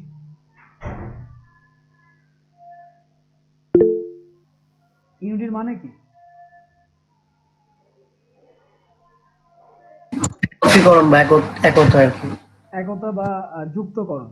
তো দেখেন, আমরা যখন কোনো অনেক সময় ডিজাইন করতে গেলে, বিশেষ করে অ্যাবস্ট্রাক্ট আর্ট করতে গেলে আপনাদের একটা শেপের ভিতরে একটা শেপ ঢুকে যায়, ইন হয়ে যায়। হুম। তো এই ইউনিটি গুলোকে আপনাদের সুন্দর করে ব্যালেন্স করতে হবে। দেখেন, এই পাশে দুইটা রিংস, এই পাশে দুইটা বক্স, এবং এই দেখেন এখানে অনেকগুলো শেপ, এই বক্স গুলোকে আবার এই বক্সটাকে মেনটেন করেছে। তো ইউনিটি একটা ফ্যাক্ট যে আপনার সমস্ত অবজেক্ট গুলোকে আপনি কিভাবে একত্রে রাখছেন। হুম। অথবা মনে করেন যে আপনি ফন্ট নিয়ে আসছেন, আপনি লিখলেন যে ডিসকাউন্ট আপ টু 70%। এখন ডিসকাউন্ট একটা ওয়ার্ড, আপ টু একটা ওয়ার্ড, 70% একটা ওয়ার্ড। এই যে ওয়ার্ড গুলাকে, এটা তো একটা ইউনিটি। এই ইউনিটটাকে আপনি কিভাবে প্রকাশ করছেন বা ব্যালেন্স কিভাবে করছেন, সেটাকে বলে ইউনিটি। তার মানে কম্পোজিশনের একটা ভালো কম্পোজিশন হওয়ার জন্য প্রথম কথা হচ্ছে ইউনিটি থাকতে হবে। মানে প্রত্যেকটা ডিজাইনের সাথে ইউনিটি থাকতে হবে, মানে একতা, যাতে আপনার যাতে মনে না হয় যে এটা থেকে ওটা খাপছাড়া হয়ে আছে, এটা থেকে এটা ও দূরে চলে গেছে, এটা যেন মনে না হয়। পরেরটা হচ্ছে মুভমেন্ট। মুভমেন্ট যে আপনার সব কম্পোজিশনে থাকবে তা কিন্তু না। কিন্তু যে কম্পোজিশন আপনার মুভমেন্ট ডিমান্ড করে, যে না আমার ফন্ট গুলোকে একটু দেখাচেরা করে দিলে মনে হয় একটু মুভমেন্ট বোঝা যাবে, বা আমার সাবজেক্টকে একটু রানিং মুভমেন্টে নিয়ে যাই, বা আমি একটা গাড়ির বসাইছি, তাহলে গাড়ি একটু হাওয়া, যেটা আমাকে গাড়ি চলছে বুঝাইতে হবে, তাহলে অবশ্যই তার আশপাশ দিয়ে লাইন কম্পোজিশন তৈরি করতে হবে যাতে বোঝা যায় যে গাড়িটা চলছে। This is called movement. দেখেন, movement is a little more difficult. Even the stillest still life needs some direction of movement for the viewer. These can be literal movements, say a flowing stream, or the incomplete movement generated by a leading line. Movement, কোন কম্পোজিশনে মুভমেন্টকে বোঝানো একটু tough যদি না আপনার কোনো movement object থাকে। আপনার কাছে কোনো মুভমেন্ট অবজেক্ট যখন থাকবে না, তখন আপনাকে মুভমেন্ট বোঝানোর একটাই উপায় থাকে, সেটা হচ্ছে হয় শেপে আর না হলে ফন্টে। ফন্টে কি করে বুঝাবেন? ওই যে ফন্টকে ব্যাকাচেরা করে যেতে হবে। আর শেপে কিভাবে বুঝাবেন? শেপকেও ভেঙে ফেলতে হবে। সাপোজ একটা ত্রিভুজ কি হয়ে থাকে? স্ট্রেট হয়ে থাকে। আপনি এটাকে যদি বামের দিকে হেলিয়ে দেন, মনে হবে কি ওইটা বামের দিকে কেউ ধাক্কা দিচ্ছে, তাহলে ধাক্কা দেওয়া মানে কি? এটা মুভমেন্ট হলো। এখানে কি কেউ সায়েন্সে আছেন যার ব্যাকগ্রাউন্ড সায়েন্সে? তাহলে সে এই যে এই গতি, এই মুভমেন্টের ব্যাপারটা বুঝতে পারবে যে বল প্রয়োগ ছাড়া দুনিয়াতে কোনো কিছুকেই স্থানচ্যুত করা সম্ভব না। গতি গতি আসার প্রধান এবং পূর্ব শর্ত হচ্ছে বল প্রয়োগ করতে হবে। ধরেন আপনি যদি একটা পিরামিডকে ভাঙতে গেলে কি করতে হবে? তাকে হেলাইতে হবে। এটাও তাই, শেপকে আপনি হেলাইতে হবে। This is called movement. Then হচ্ছে রিদম, কালার রিদম।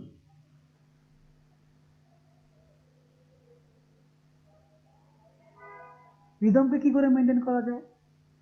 রিদম প্রথম কাজ করবে কালারে, যে আপনার কালার টোন গুলো কেমন আছে, সেটা আপনার ব্যালেন্স ক্রিয়েট করছে কিনা, বা সেটা আপনার হারমোনি ক্রিয়েট করছে কিনা। সেকেন্ড কি? শেপে, আপনি একই শেপকে রিপিট করছেন নাকি একই জায়গায় রাখছেন। এই যে রিদম মানে হচ্ছে সুর বা ছন্দ। দেখেন, আমি একটু রিদমটাকে দেখাই। Design that creates rhythm.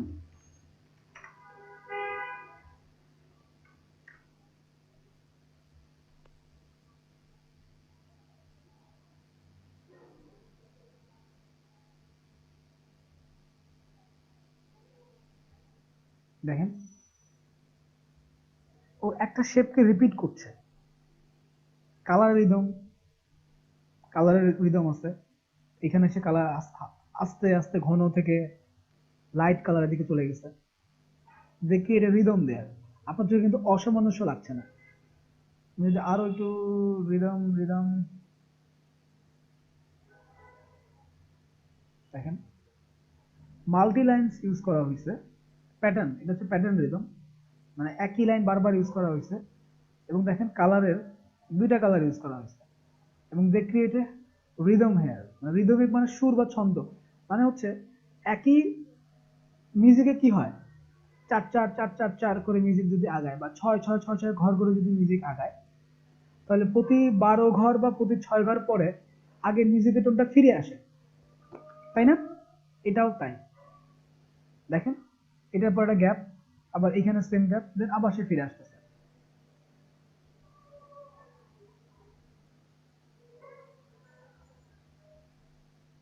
দেখেন এটাকে দেখেন, রিদম প্যাটার্ন, মানে এটা হচ্ছে প্যাটার্ন রিদম, ব্যালেন্স, মানে একই ছন্দে সে আগাচ্ছে। 2 1 2 1 2 1 2। বেস্ট এক্সাম্পল আপনাকে আমাদের হার্টবিট দিয়ে বোঝাচ্ছি। পালস রেট, একটা রেট একটা রেট। দেখেন সুন্দর একটা যে ডিজাইনই হোক না কেন, খুবই সুন্দর ডিজাইন, প্যাটার্ন যেটা রিদম ক্রিয়েট করেছে। ওকে, দেন আছে প্যাটার্ন। আমি তাহলে ওই যে প্যাটার্ন নিয়ে বলে ফেলেছি, প্যাটার্ন রিদম কাছাকাছি জিনিস। কন্ট্রাস্টটা খুব ইম্পর্টেন্ট। কালারটা আপনি কিভাবে ইউজ করছেন এবং সেই কালারে কোথায় উজ্জ্বল কোথায় ডার্ক, এই যে কন্ট্রাস্টটা, আপনারা তো সবাই মোটামুটি অনেকে ছবি তোলেন, ছবি তোলা ফটোশপে বা আরেকটা হচ্ছে আপনার কি অ্যাডোব লাইটরুম, ওইখানে নিয়ে যান, নিয়ে যেয়ে প্রথম যে কাজটা করেন কন্ট্রাস্টের বাটন চাপাচাপি করেন, কন্ট্রাস্টের মার্কার কমান না হলে বাড়ান। যারা বেশি লাইট পছন্দ করেন তারা বাড়িয়ে দেন, তখন ছবিটা কেমন প্লাস্টিক প্লাস্টিক হয়ে যায়। আর যারা খুব বেশি ডার্ক পছন্দ করেন তারা কমিয়ে দেন, তখন ছবিটা মনে হয় যেন অন্ধকার অন্ধকার। This is the contrast. Focus, আপনার সাবজেক্টকে আপনি কিভাবে ফোকাস করছেন, এই ফোকাসটাকে করানোর জন্যই কিন্তু আপনাদের বেসিক্যালি কম্পোজিশনটা শেখানোর জন্যই কিন্তু আমার রুলস অফ থার্ডটা নিয়ে আসা, যে আপনি আপনার সাবজেক্টকে কিভাবে ফোকাসটা করবেন। ফোকাস বিন্দু, how you could focus. Suppose আপনারা যখন ইনফোগ্রাফিক স্টাইলে ডিজাইন করবেন, ইনফোগ্রাফিক স্টাইল মানে হচ্ছে যে ধরেন যে দারাজ কি করলো, 50 টাকায় এক হালি ডিম বেচা আরম্ভ করলো, মার্কেটে ডিমের দাম 90 টাকা হালি, ও কি করলো 50 টাকায় ডিম বেচা আরম্ভ করলো, এটা অ্যাড তৈরি করতে হবে। তাহলে ওর এখানে ফোকাস কিন্তু ডিম না, ফোকাস হচ্ছে এই 50 টাকা। তাহলে আপনাকে ওই ফন্টটাকে ফোকাস করতে হবে কি করে, ফন্টটাকে আপনি বোল্ড করতে পারেন, ডাবল স্ট্রোক ইউজ করতে পারেন, একটা কটকটা লাল কালার দিতে পারেন, এটাকে আপনি ফোকাস করলেন। ফোকাস করে দেন আপনি রুলস অফ থার্ড মেনটেন করে কোথাও বসায় দিলেন, দিস ইজ দ্য ফোকাস। তার মানে কি আপনার একটা ডিজাইনে কিন্তু কম্পোজিশনতে ফোকাসও মেনটেন করতে হবে, যে আমি কিভাবে আমার অবজেক্টকে ফোকাস করব। এই কটা এখানে দেওয়া আছে, ভালো কথা। এখানে আমার কিছু এক্সট্রা জিনিস দেওয়া আছে, প্রপোর্শনটা আমি একটা আলোচনা করব, প্রপোর্শনটা একটু ইম্পর্টেন্ট। আচ্ছা, প্রপোর্শন হচ্ছে, আমি একটু মুখে মুখেই বলি, প্রপোর্শন হচ্ছে আমার আমি একটা ডিজাইন ওপেন করি তাহলে আপনার যদি বুঝতে সুবিধা হবে। প্রপোর্শন, প্রপোর্শন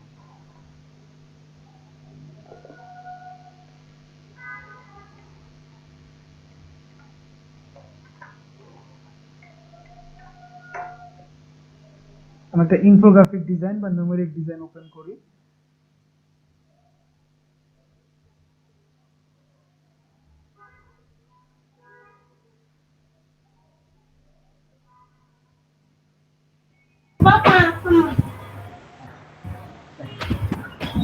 এটা একটা ইনফোগ্রাফিক ডিজাইন, বা আমি এটাকে ইনফোগ্রাফিক স্টাইল বলি, যেখানে প্রচুর অক্ষর ইউজ করা হচ্ছে।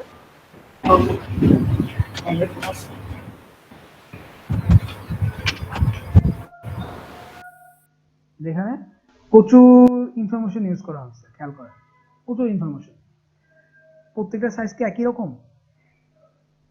না, এই যে আপনি স্কেলিং বা সাইজ এগুলোকে যে ব্যালেন্স করছেন, দেখেন এটাকে আপনি বড় না ছোট, এটা কি বড় হবে না ছোট হবে, এটা বড় হবে না ছোট হবে, এটা বড় হবে না ছোট হবে, এই যে ব্যাপারগুলোকে যে ব্যালেন্স করা এবং চোখে একটা সামঞ্জস্যপূর্ণ ভিজুয়াল তৈরি করা, এটাকে বলে প্রপোর্শন।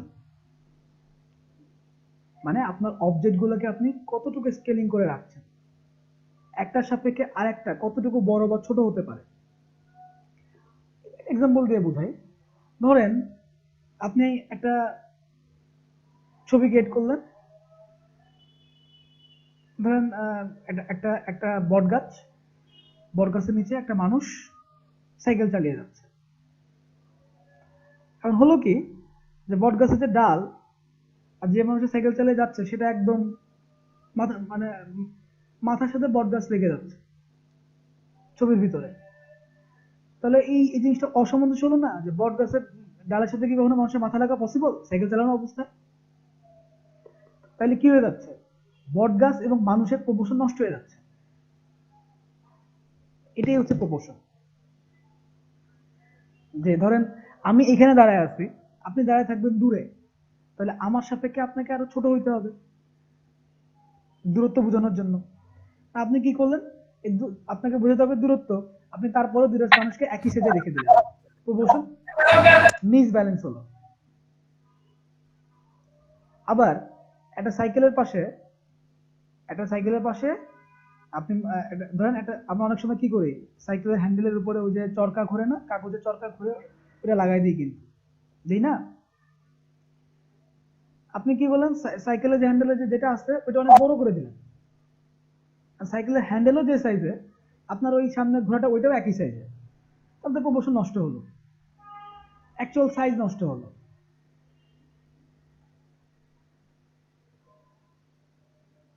এটাই প্রপোর্শন মূলত।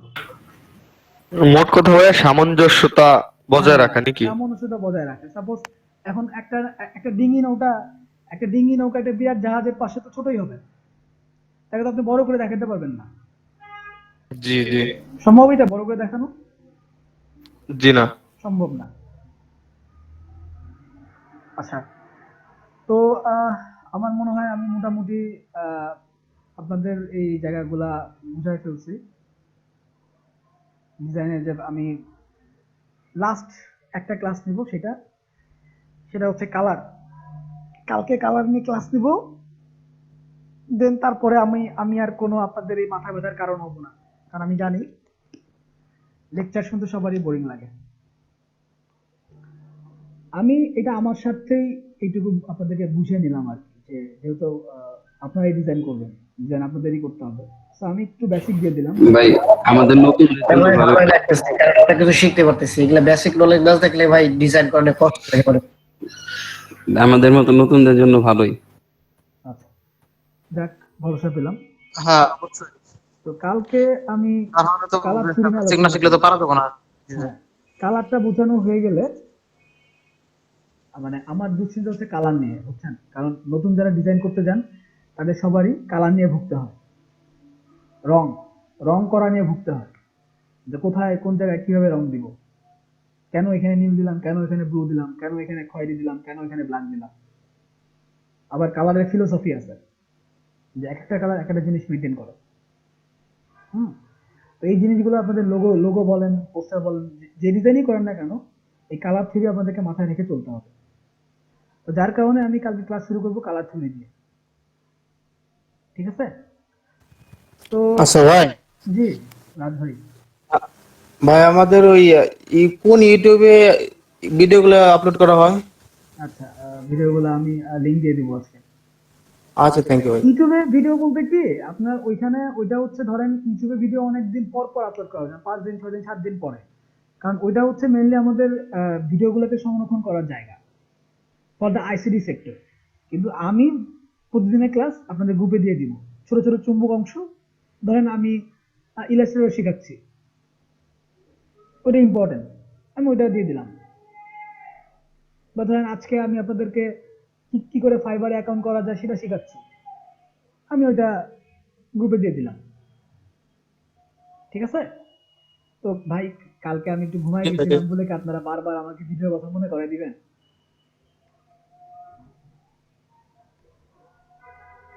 হ্যালো, সবাই একটু থাকেন, ভাই তো বললো অসুস্থ ছিল, শুরুতেই বলছে উনি দেবে তো।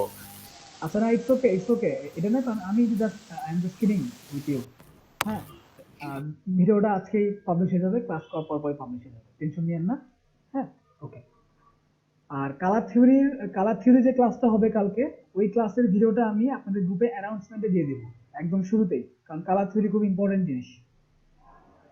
তো সেক্ষেত্রে 10টা 37 বাজে আমি কি একটু ব্রেক নিতে পারি আপনাদের কাছ থেকে? 20 মিনিট ব্রেক নিব আপনাদের সবার জন্য, দেন আমি আবার আসবো। জি ভাই, sure।